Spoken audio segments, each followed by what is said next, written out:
తమిళనాడు ముఖ్యమంత్రిగా ప్రమాణ స్వీకారం చేసినటువంటి టీవీకే అధినేత విజయ్ ప్రమాణ స్వీకార ముహూర్తం ఎలా ఉంది?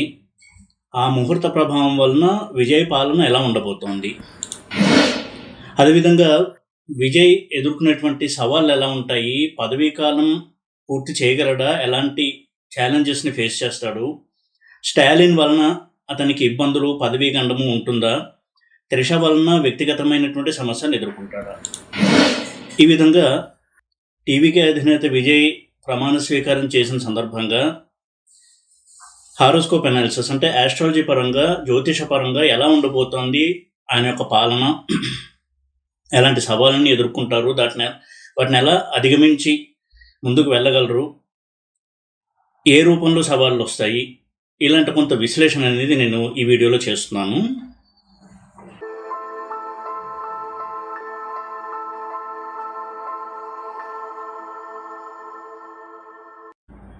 ఓం నమో వెంకటేశాయ. జ్యోతిషనగరం ఛానల్కి స్వాగతం.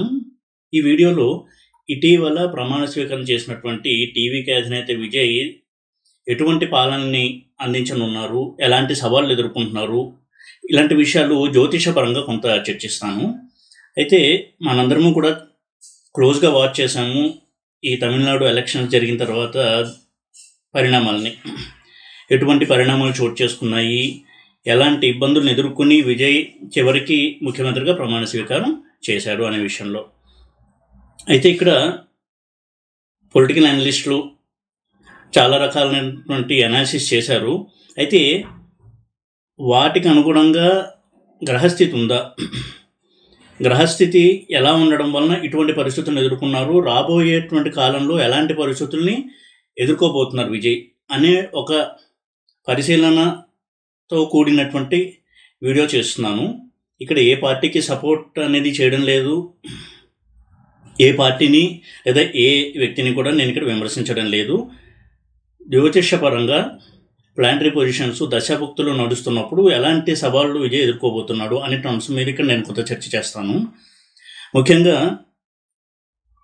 విజయ్ గెలిచినటువంటి తీరు కనుక చూసినట్టయితే, ఒక 10 సీట్లు కనుక వచ్చినట్టయితే ఫుల్ మెజారిటీతో గవర్నమెంట్ ఫామ్ చేసి ఉండేవాడు. కానీ ఆ సీట్స్ కోసమే చాలా ఇబ్బందుల్ని ఎదుర్కొన్నాడు. ముఖ్యంగా ఏ ప్రత్యర్థిని అయితే స్టాలిన్ని విమర్శిస్తూ ఎన్నికల క్యాంపెయిన్లో ప్రచారం చేశారో అదే స్టాలిన్ మిత్రపక్షాల యొక్క మద్దతుతోనే ఆయన మెజార్టీని కూడగట్టుకోగలిగారు. ఇటువంటి పరిస్థితి కూడా అక్కడ మనకి ప్లానటరీ పొజిషన్ అనేది ఇండికేషన్స్ చూపిస్తున్నాయి. ఒక విధంగా చెప్పాలంటే స్టాలిన్ యొక్క మద్దతు వల్లనే, ఇండైరెక్ట్గా సహాయం వల్లనే ఆయన మెజార్టీని సాధించి మ్యాజిక్ ఫిగర్ని దాటి ప్రభుత్వాన్ని ఏర్పాటు చేయగలిగారు. ఇది ఒక రకంగా రాబోయే నియర్ ఫ్యూచర్లో కొంత ఇబ్బందికరమైనటువంటి పరిణామం విజయ్కి. అలాగే స్టాలిన్ కూడా చెప్పడం జరిగింది, 6 నెలలు సమయం ఇచ్చి చూద్దాము, ఆ తర్వాతే విమర్శ అనేది చేద్దాము అని.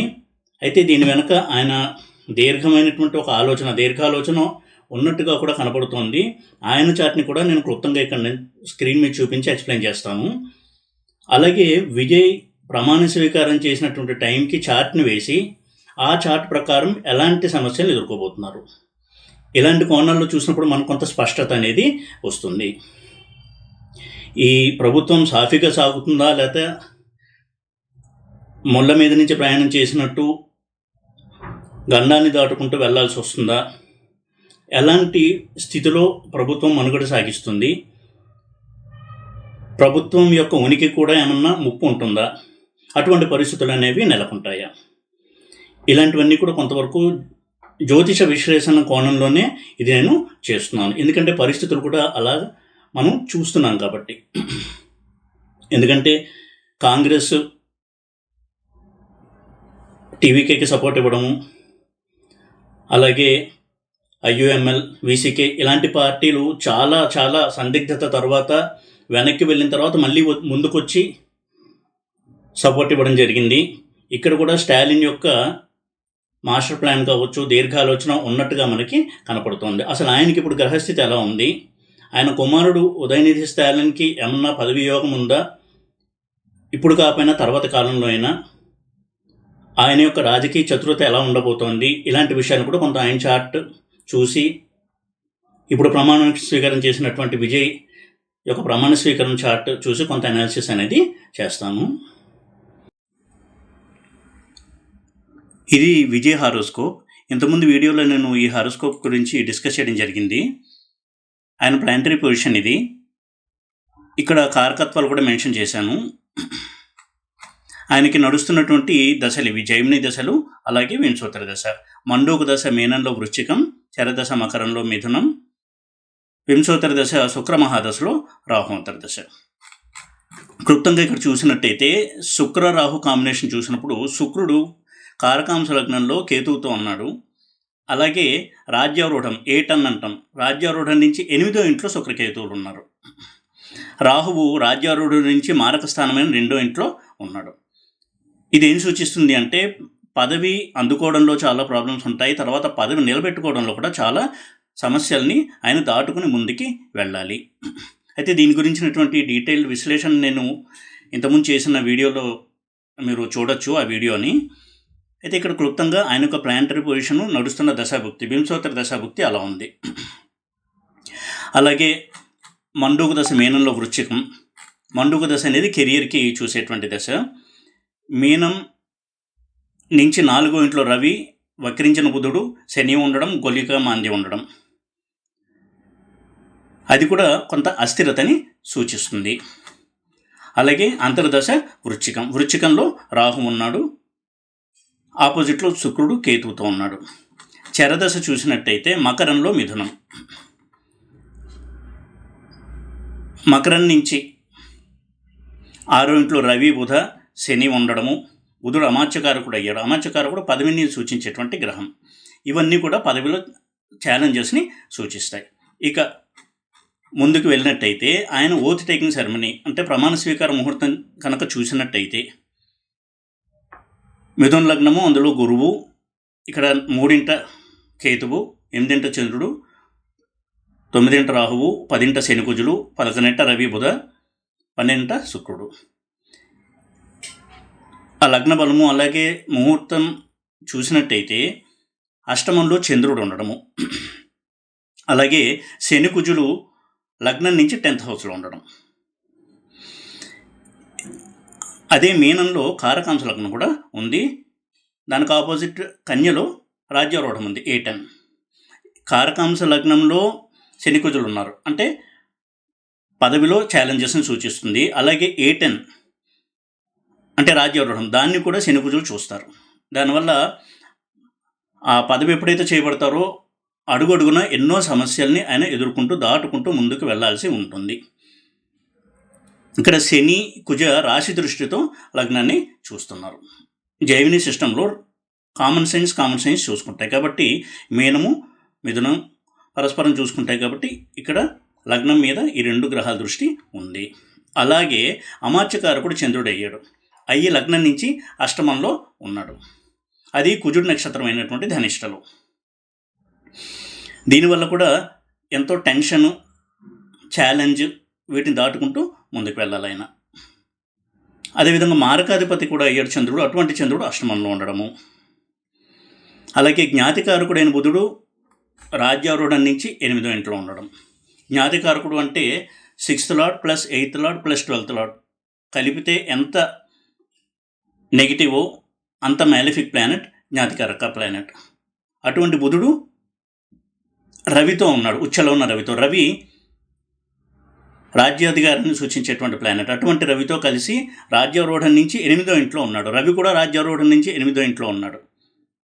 అంటే అడుగడుగున చాలా టెన్షన్స్ అనేవి, ఏమాత్రం పొరపాటు చేసినా పదవికి దూరం అవ్వాల్సి రావడము, ఇటువంటి పరిస్థితుల్ని సూచిస్తుంది. అలాగే 12th హౌస్లో శుక్రుడు ఉన్నాడు. దానివల్ల ఆయన వ్యక్తిగత జీవితంలో కూడా కొంతవరకు సమస్యలు అనేవి ఉంటాయి, త్రిష వ్యవహారం వలన కావచ్చు. ఇక కారకాంశ లగ్నంలోనే శని కుజులు ఉన్నారు. స్టాలిన్ హారోస్కోప్ కనుక చూసినట్టయితే ఆయనది లగ్నం వృశ్చికము, 3వ రాహు, 4వ రవి, 5వ బుధ కుజులు, 6వ గురు శుక్రులు, 8వ గురువు, 9 కేతు, 10 చంద్రుడు, 12 శని వక్రించి ఉచ్చలో ఉన్నాడు. ప్రస్తుతానికి శని మహాదశలో గురువు అంతర్దశ నడుస్తోంది. శనిని కనుక చూసినట్టయితే శని కారకాంశ లగ్నం నుంచి 11th హౌస్లో ఎగ్జాల్ట్ అయి ఉన్నాడు, ఉచ్చలో ఉన్నాడు, అది వక్రించి ఉన్నాడు. కాబట్టి ఆయన అద్భుతమైనటువంటి పదవి యోగాన్ని ఇంకా అనుభవిస్తారు గురు అంతర్దశలో కూడా. అదేవిధంగా మండూక దశ మీనం నడుస్తోంది. బుధ కుజ మీనంలో ఉన్నారు. బుధుడు అమాత్యకారకుడు, కుజుడు పుత్రకారకుడు. ఇదొక జైమిని రాజయోగం.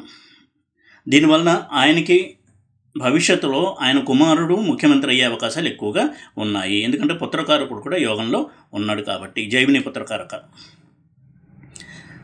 అది ఇమీడియట్గా అవ్వకపోవచ్చు, కానీ ఫ్యూచర్లో మాత్రం అటువంటి యోగం ఉంది. చరదశ కూడా మీనం నడుస్తుంది. సో ఇది ఆ యోగాన్ని, అంటే వారి అబ్బాయికి పదవి యోగాన్ని ఇంకా బలపరుస్తోంది ఈ బుధకుజుల కాంబినేషన్ 5th హౌస్లో లగ్నం నుంచి.